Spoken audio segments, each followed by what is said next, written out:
नमस्कार, बाजार अगले हफ्ते में आपका स्वागत है और मैं हूं मृत्युंजय कुमार झा।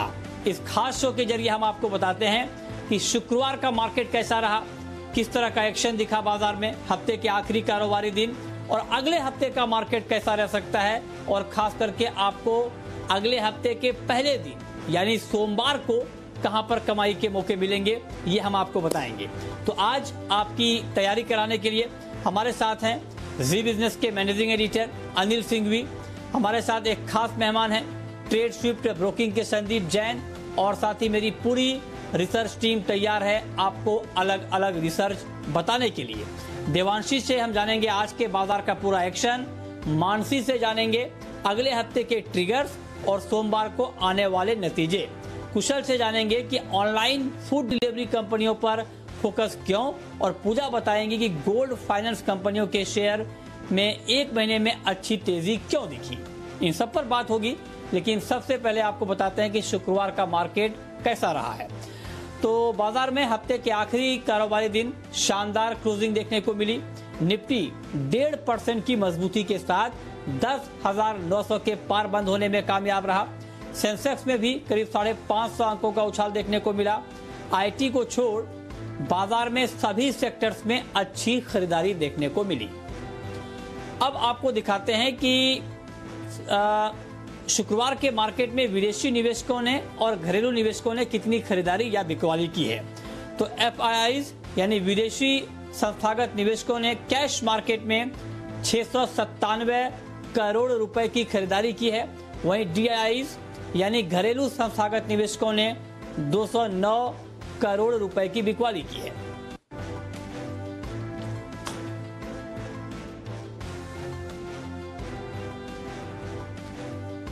और अब रुक करते हैं बाजार पर एडिटर स्टेक का, और ये बताने के लिए हमारे मैनेजिंग एडिटर अनिल सिंघवी हमारे साथ बने हुए हैं। अनिल जी, बहुत बहुत स्वागत है आपका। बाजार ने हफ्ते का शानदार अंत किया, बहुत अच्छी क्लोजिंग रही। निफ्टी 10,900 के पार बंद हुआ। हफ्ते के आखिरी कारोबारी दिन में जिस तरह का ट्रेड मार्केट में हुआ है, इस पर आपकी क्या राय है? हफ्ते के आखिरी दिन बाजार ने दिखाया जबरदस्त दम और ताकत। जी हां, अब तक की 23 मार्च के बाद की सबसे हाईएस्ट क्लोजिंग मिली और सबसे हाईएस्ट लेवल 10,900 के पार निफ्टी निकला भी और क्लोजिंग भी 10,900 पर होती हुई दिखी है। बैंक निफ्टी जो अब तक पिछड़ रहा था, पिछले 5-6 सेशन बैंक निफ्टी के लिए बहुत अच्छे रहे नहीं, आज आखिरी घंटे बैंक निफ्टी ने भी अपनी ताकत दिखाने की कोशिश की, 22,000 के पार निकला भी और 22,000 के बेहद नजदीक जाकर बंद हुआ। तो आज जो कॉन्फिडेंस और जोश आया है बाजार में, ये काबिले तारीफ है 2-3 वजह से। पहला, ऐसा नहीं कि बाकी दुनिया भर के बाजारों में बड़ी तेजी हो, डाउ फ्यूचर्स भी बड़े सुस्त थे, मुश्किल से 20-30 पॉइंट ऊपर नीचे ट्रेड कर रहे थे। तो जो तेजी हुई है वो हमारे अपने दम पर हुई है, डाउ के दम पर नहीं। ये पहली बात। दूसरी बात, एफआईआईज की तरफ से बिकवाली जो हो रही थी अभी भी है, लेकिन वायदा कारोबार में थोड़ी थोड़ी शॉर्ट कवरिंग के संकेत आ रहे हैं और बिकवाली का प्रेशर कम हुआ है, तो उससे सहारा मिला।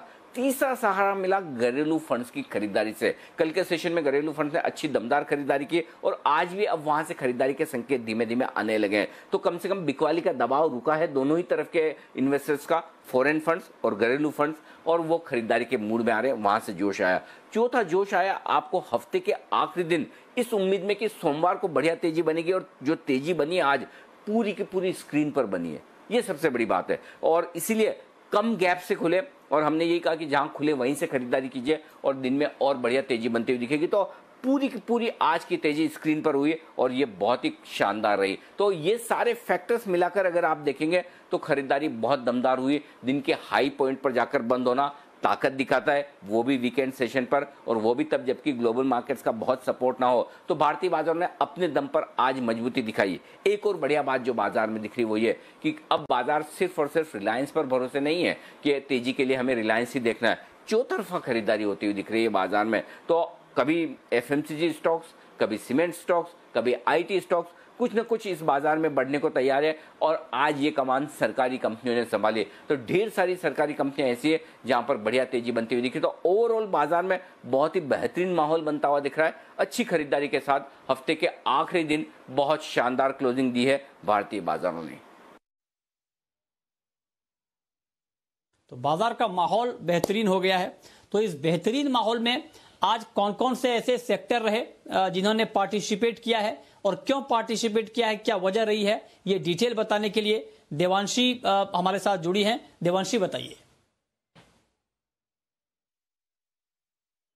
हफ्ते के आखिरी ट्रेडिंग सेशन में आज अच्छी खरीदारी आती हुई दिखी बाजार में। आप देखिए आखिरी 1 घंटे में शानदार गेन्स आते हुए दिखे। निफ्टी 200 डीएमए के लेवल्स के ऊपर ट्रेड होते हुए दिखे थे। निफ्टी बैंक में शानदार तेजी आखिरी 1 घंटे में देखने मिली थी।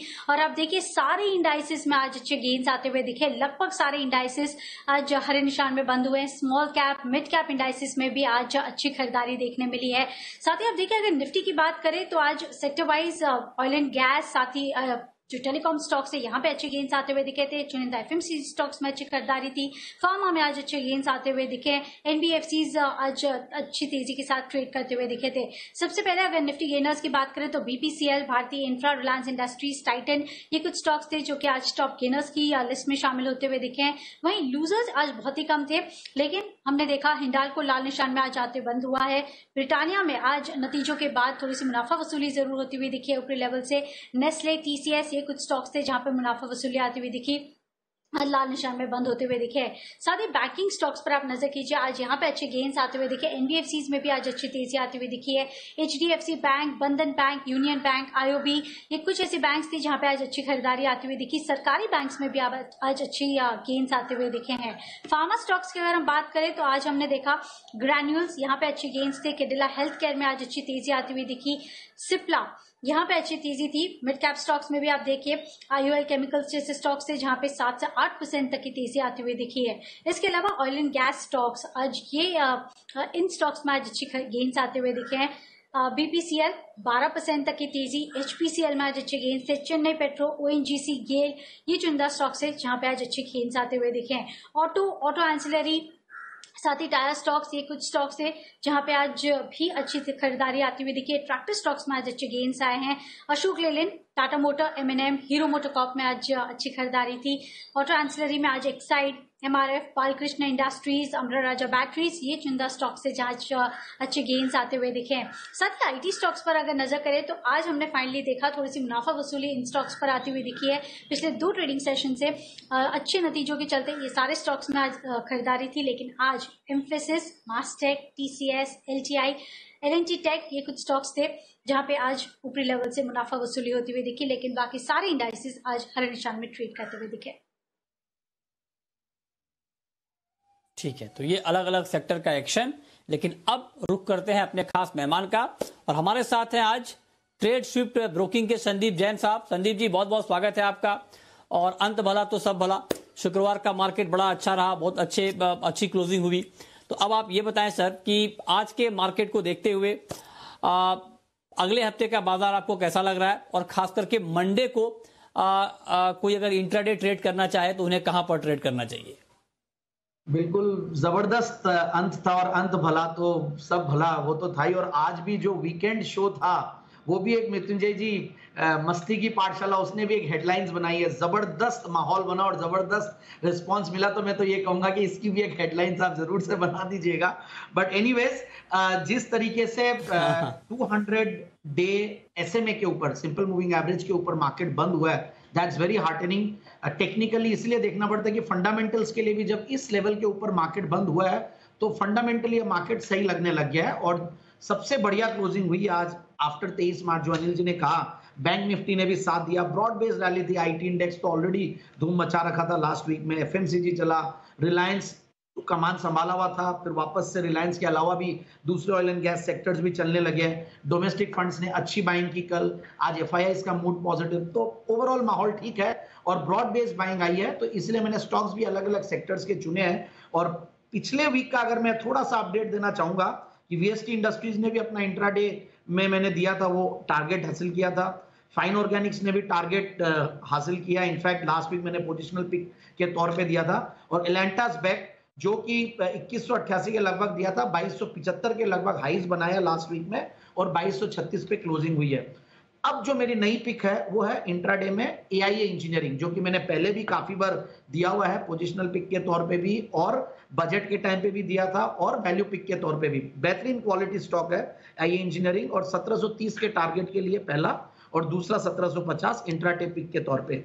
और दूसरा जो है एस्ट्रल पॉलीटेक, जो कि एक अगेन क्वालिटी कंपनी है, ये भी मैंने 10 की कमाई में भी दिया हुआ है। और सबसे बढ़िया बात है फंडामेंटल्स बहुत स्ट्रॉन्ग है एस्ट्रल पॉलिटेक के, और 970 के लगभग प्राइस चल रही है, और पोजिशनल टारगेट जो है 1070 का और 920 का स्टॉप लॉस। तो ये अगले हफ्ते के लिए आपके 2 ट्रेड। और जो बात आपने संदीप जी कही कि जो आपने पहले जो आपने कॉल दी थी वो टारगेट सारे हिट हुए हैं, और यही वजह है कि ये शो काफी पॉपुलर है दर्शकों के बीच। आप देखिए कि सोशल मीडिया पे देखिए कितना जबरदस्त रिस्पांस मिलता है, कितने व्यूज मिलते हैं, और टीआरपी तो खैर है ही बहुत शानदार। तो निश्चित तौर पर ये आप लोगों की मेहनत है, जो आप लोग अच्छी कॉल देते हैं, इससे दर्शकों को फायदा होता है, और इसीलिए हमारे जितने भी व्यूअर हैं, लॉयल व्यूअर हैं, लगातार हमारे साथ बने हुए हैं। चलिए, बहुत अच्छी बात है। आगे बढ़ते हैं, और अब हम बात करेंगे कि अगले हफ्ते की तैयारी के लिए सबसे पहले मानसी से हम ये समझ लेते हैं कि अगले हफ्ते के लिए अहम ट्रिगर्स क्या है मार्केट के लिए, जिसका इंपैक्ट बाजार के ऊपर हो सकता है। तो मानसी बताइए। जी बिल्कुल, देखिए कई सारे ट्रिगर्स है जिस पर फोकस करना है। सबसे पहले नतीजे निफ्टी में Bajaj finance, HUL, Axis bank, Bajaj auto, LNT, Asian paint, ITC, JSW steel, Zee entertainment, इनके नतीजे आएंगे। वहीं वायदा बाजार में ACC, Bajaj Finserv, HDFC life, SBI life, ICICI Prudential, JSPL, Biocon, Ambuja cement, इन तमाम कंपनियों के नतीजे आते दिखेंगे। तो काफी सारे नतीजे आने वाले हैं अगले हफ्ते।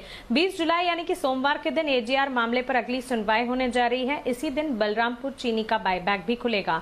21 जुलाई को बजाज फिनसर्व की AGM होगी। साथ ही सरकार 21 जुलाई को प्राइवेट प्लेयर ट्रेन प्रोजेक्ट के लिए पहली प्री बिड मीटिंग भी करने जा रही है। 22 जुलाई के दिन यानी कि बुधवार के दिन वेदांता और वीडियोकॉन के लिए इंपॉर्टेंट रहेंगे, क्योंकि रावा ऑयल एंड गैस फील्ड मामले में अगली सुनवाई बुधवार के दिन यानी कि 22 जुलाई को होने जा रही है। बजाज ऑटो की AGM इसी दिन होगी। साथ ही AB फैशन का राइट इश्यू इस दिन बंद होने जा रहा है। मिश्र धातु OFS मैनेजमेंट पर मर्चेंट बैंकर्स के बोली लगाने की ये डेडलाइन होगी। OFS मैनेज करने के लिए मर्चेंट बैंकर्स को बोलियां लगानी है, और ये 22 जुलाई डेडलाइन होगी, बोलियां तब तक लगा सकते हैं। 23 जुलाई गुरुवार के दिन एक्सपायरी का दिन तो होगा ही, लेकिन साथ ही HDFC AMC की AGM भी होगी। रोजारी IPO की लिस्टिंग भी होने जा रही है। सुप्रीम कोर्ट में BS4 गाड़ियों की बिक्री के मामले पर अगली सुनवाई होगी। और 23 और 24 जुलाई यानी कि गुरुवार और शुक्रवार के दिन जापान के बाजार बंद रहेंगे। तो ये हैं अगले हफ्ते के अहम ट्रिगर्स। आगे बढ़ते हैं।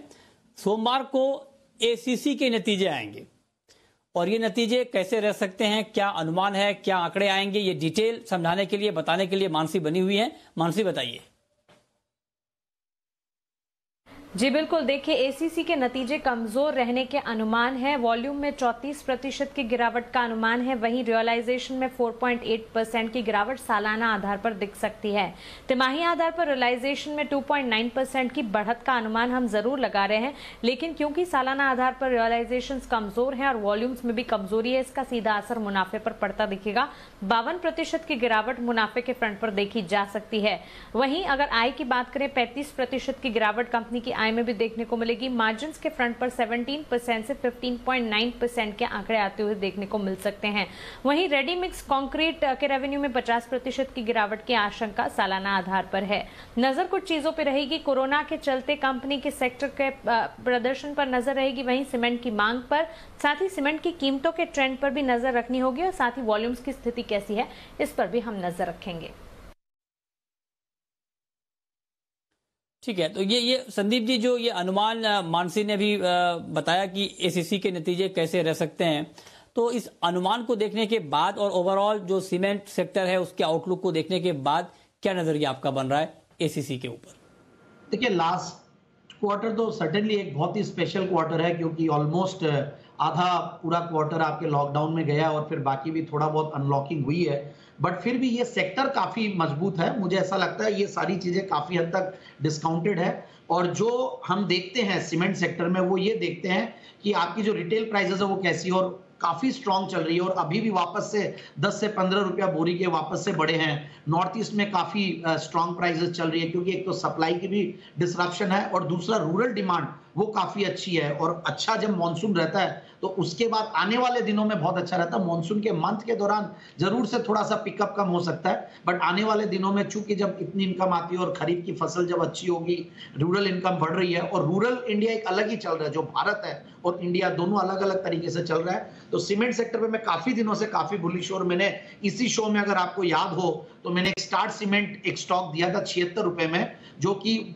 नेक्स्ट ही डे मंडे के दिन ही इनफैक्ट 87-88 रुपीस तक चला गया था और बहुत जबरदस्त 95 तक के लेवल्स छुआ है। तो वो स्टॉक तो सर्टेनली इंटैक्ट है ही है बाइंग के लिए। और एसीसी भी अच्छा लगता है, अंबुजा अच्छा लगता है, अल्ट्राटेक लीडर है, और ओरिएंट सीमेंट है या मंगलम सीमेंट भी मैंने इसी शो में एक बार पहले भी रेकमेंड किया है। सो ओवरऑल सीमेंट सेक्टर में काफी वैल्यू दिखती है और काफी ट्रैक्शन दिखता है। सरकार भी इंफ्रा के ऊपर पुश देगी तो आने वाले दिनों में यहाँ पे वो नॉन ट्रेड डिमांड भी काफी आएगी। सो मेरे हिसाब से जैसे भी आए रिजल्ट्स, एक बार भले ही ऊपर नीचे होगा stock, but overall it's a good hold from my side. अच्छा, तो आपको लगता है कि इसमें अच्छी आगे रफ्तार दिखेगी। ठीक है, आगे बढ़ते हैं। ऑनलाइन फूड डिलीवरी कंपनियों पर फोकस बढ़ गया है। इस पर एक दमदार रिसर्च लेकर हमारे सहयोगी कुशल गुप्ता हमारे साथ जुड़ रहे हैं। बताइए कुशल। जी, तो जुबिलेंट फूड और इन्फो एज फोकस में इसलिए है क्योंकि कहीं ना कहीं जो ऑनलाइन फूड डिलीवरी है वो जोर पकड़ती हुई नजर आ रही है। इनफैक्ट यूएस में जो डोमिनोज की ब्रांड है, उन्होंने सेम स्टोर सेल्स ग्रोथ जो है 16% से भी ज्यादा दिखाते हुए नजर आए हैं। और साथ ही अगर मैं बात करूं तो इनकी जो डिलीवरी फीस है, इंडिया में 2 दिन पहले ही हमें ये नोटिफिकेशन आया था कि 30 रुपए प्रति डिलीवरी जो है इन्होंने अपना चार्ज लगाना शुरू कर दिया। तो जाहिर सी बात है कि इनकी आय और मार्जिन पर जो है आपको पॉजिटिव असर आता हुआ नजर आएगा। साथ ही अगर आंकड़ों की बात करें तो डिलीवरी और टेक अवे दोनों मिलाकर जो इनकी बिक्री होती है वो कुल बिक्री का 70% हिस्सा जो है इस सेक्शन से होता है। और साथ ही आपको मैं बताऊं तो जोमैटो और स्विगी इन दोनों ऐप से इनकी टोटल बिक्री का करीब 30% हिस्सा आता है। तो जाहिर सी बात है कि लोग ऑनलाइन ऑर्डरिंग जो है लॉकडाउन के माहौल में काफी ज्यादा प्रेफर कर रहे हैं और यही वजह है कि इतना बड़ा बूम जो है हमें जुबिलेंट फूड में देखने को मिल रहा है। इनफैक्ट मॉर्गन स्टैनले भी पॉजिटिव है और 1900 के टारगेट्स उन्होंने दिए हैं। वही इन्फो एज में भी अगर आप देखें तो यहाँ पर इनकी जो जोमैटो में हिस्सेदारी है करीब 23% की, वो काफी फ्रूटफुल इनके लिए साबित होती हुई नजर आ रही है। इनफैक्ट अगर आय का आंकड़ा देखें जोमैटो का तो FY 20 में ये आय जो है दोगुनी होती हुई नजर आई है और 2800 करोड़ की आय जो है कंपनी की पहुंचती हुई दिखी है। इनफैक्ट मॉर्गन स्टैनले इन पर भी बुलिश है और इक्वल वेट रेटिंग के साथ उन्होंने 2610 रुपए के लक्ष्य सुझाए हैं। तो ब्रोकरेज का सपोर्ट तो है ही है और साथ ही जिस हिसाब से ऑनलाइन फूड ऑर्डरिंग हो रही है, ये स्टॉक्स आगे आने वाले दिनों में भी फोकस में रह सकते हैं। ओके, ठीक है। तो संदीप जी, क्या ऑनलाइन फूड डिलीवरी कंपनियों पर भरोसा बरकरार रखा जाए आपके हिसाब से? बिल्कुल बिल्कुल, काफी दिनों से हम लोग इस चीज पे बुलिश है। जुबिलेंट फूड सर्टेनली बहुत बढ़िया लगता है और सबसे बड़ी बात है ये जो ऑनलाइन डिलीवरी है वो तो है ही है, दूसरे जो कॉम्पिटिटर्स थे वो अब है नहीं, और घर भी अपने आप से, अब क्या कितने दिन तक आप घर का फूड बनाते हैं, तो सर्टेनली इनको अब ज्यादा ऑर्डर्स मिलने लगे हैं। और जो इन्फो एज की अगर बात करें तो Info Edge is one of the biggest beneficiaries ये पूरे लॉकडाउन, और क्योंकि इनके एक जोमैटो तो है ही है, जबरदस्त चल ही रहा है, और दूसरा जो नौकरी.com है या फिर आपके पैसाबाजार.com, बैंकबाजार.com, ये सारे पोर्टल्स इन्हीं के ही हैं, पॉलिसीबाजार.com। तो ऑनलाइन बिजनेसेस बहुत पॉपुलर हो रहे हैं और धीरे धीरे इनके सारी सर्विसेज काफी पॉपुलर हो रही है। सारे पोर्टल्स में इनकी स्टेक्स है, तो एक तरीके से होल्डिंग कंपनी है इन सारी कंपनियों की। बट यहाँ पे वो होल्डिंग कंपनी वाला डिस्काउंट नहीं मिलता क्योंकि इनकी स्टेक्स जो वो स्टार्टअप्स की तरह बिकती हैं, सो वैल्यूएशंस बहुत फास्ट होती है स्टार्टअप स्पेस में। बट फिर भी मैं ये कहूंगा कि इन्फो एज मुझे महंगा लगता है, बहुत ज्यादा हायर वैल्यूएशंस है और चल रहा है और ये चलेगा भी। जिन्होंने ले रखा वो होल्ड करके रख सकते हैं। फ्रेश एंट्री के लिए मेरे पास बहुत सारे अदर दूसरे विकल्प है, तो मैं वहां पे एंट्री लेने की कोशिश करूंगा रादर देन ऑनलाइन के ऊपर बेट ही करना। तो हो सकता है कि मैं Reliance can be a good bet, Reliance Jio में जिस तरीके से चीजें चल रही है, क्योंकि यहाँ पे price to book value multiple के लिहाज से, पी मल्टीपल के लिहाज से बहुत एक्सपेंसिव साइड में इन्फो एज, बट फिर भी इट्स अ होल्ड। और मेरे हिसाब से ऑनलाइन पे दाव रिलायंस पे लगाऊंगा, बाकी जुबिलेंट बाय ऑन डिक्लाइन से मेरी तरफ से यहां पे भी अच्छी खासी ट्रैक्शन दिख रही है। ठीक है, और अब वक्त है हमारी खास पेशकश का, शर्मा जी के ऑप्शन का।